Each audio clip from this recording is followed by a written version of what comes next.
Dear students, neat 2026 మే 3 exam జరగబోతుంది కదా. ఇక్కడ కొన్ని ఎగ్జామ్ టిప్స్ చెప్పబోతున్నాను. అతి జాగ్రత్తకి వెళ్ళకండి.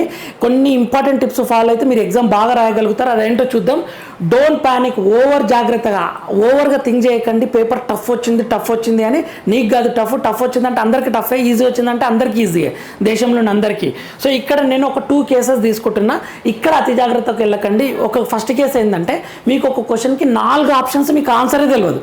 అసలు ఆ క్వశ్చన్ కూడా ఏ టాపిక్ మీకు అర్థం కావట్లేదు. ఓకేనా? అప్పుడు వాటి జోలికి వెళ్ళకండి, ఇక ఇగ్నోర్ చేయండి. మీరు ఏమైనా టచ్ చేస్తే నెగిటివ్ అయ్యే ఛాన్స్ ఉంటుంది. ఓకేనా? ఇంకొకటి, పేపర్ ఎంత టఫ్ వచ్చినా, ఎంత ఈజీ వచ్చినా, మోడరేట్ వచ్చినా అన్ని ఎన్సీఆర్టీ నుంచే వస్తాయి క్వశ్చన్స్. టఫ్ అంటే లెందీ ఇస్తారు, టైం కిల్ లాగా. ఈజీ అంటే తొందరగా ఆన్సర్ వచ్చేలా క్వశ్చన్ ఫ్రేమింగ్ ఉంటుంది. సో ఇక్కడ కేస్ 2 తీసుకుంటున్నా. కేస్ 2 అయితే మీరు ఒక 4 ఆప్షన్స్ ఉన్నాయి కదా, 2 ఆప్షన్స్ సక్సెస్ఫుల్గా ఎలిమినేట్ చేశారనుకోండి మై డియర్ స్టూడెంట్స్, అది మీ సబ్జెక్ట్ అనమాట. సబ్జెక్ట్ ద్వారా మీరు 2 ఆన్సర్స్ని ఎలిమినేట్ చేస్తారు కదా. మిగిలిన 2 ఆన్సర్స్, ఇది 70-30, ఇది 50-50, 60-40 ఇలా ఉందనుకోండి. ఇటువంటి క్వశ్చన్స్ని అటెంప్ట్ చేయండి మై డియర్ స్టూడెంట్స్.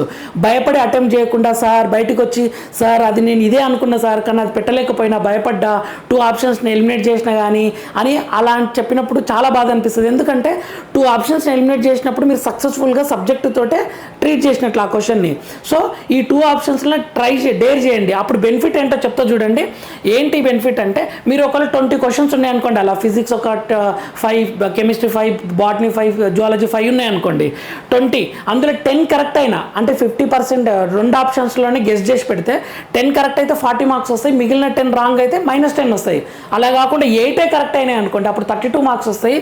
-12 నెగిటివ్ అయినా మనకు 20 మార్క్స్ ప్లస్లు ఉంటారనమాట. భయపడకండి. 2 ఆప్షన్స్ని ఎలిమినేట్ చేస్తేనే ఈ మెథడ్ ఫాలో అవ్వండి. నేను ఎలిమినేట్ చేయలేకపోతున్నా అంటే నెగిటివ్ మాత్రం పెట్టకండి. ఓకేనా మై డియర్ స్టూడెంట్స్? ఇది ఒక బెస్ట్ పాయింట్. నెక్స్ట్, మీరు ఫస్ట్ ఈజీ క్వశ్చన్స్ చేయండి, నెక్స్ట్ మోడరేట్ క్వశ్చన్ చేయండి, నెక్స్ట్ టఫ్ క్వశ్చన్ చేయండి. అప్పుడే మీకు టైం సరిపోతుంది. అంతేగాని నేను కెమిస్ట్రీ అయిపోయినాక ఫిజిక్స్ చేస్తా, లాస్ట్ ఫిజిక్స్కి వెళ్తా, ఫస్ట్ బయో, తర్వాత అన్ని క్వశ్చన్ చేసినాక నేను పెట్టుకోకండి. ఈజీ వచ్చిన సాల్వ్ చేసుకుంటూ వెళ్ళండి. అప్పుడు మోడరేట్ నెక్స్ట్ రౌండ్లో, టఫ్ క్వశ్చన్స్ థర్డ్ రౌండ్లో. దీని మీద ఫుల్ వీడియో చేసాను, ఒక 8 minutes అట్లుంటుంది.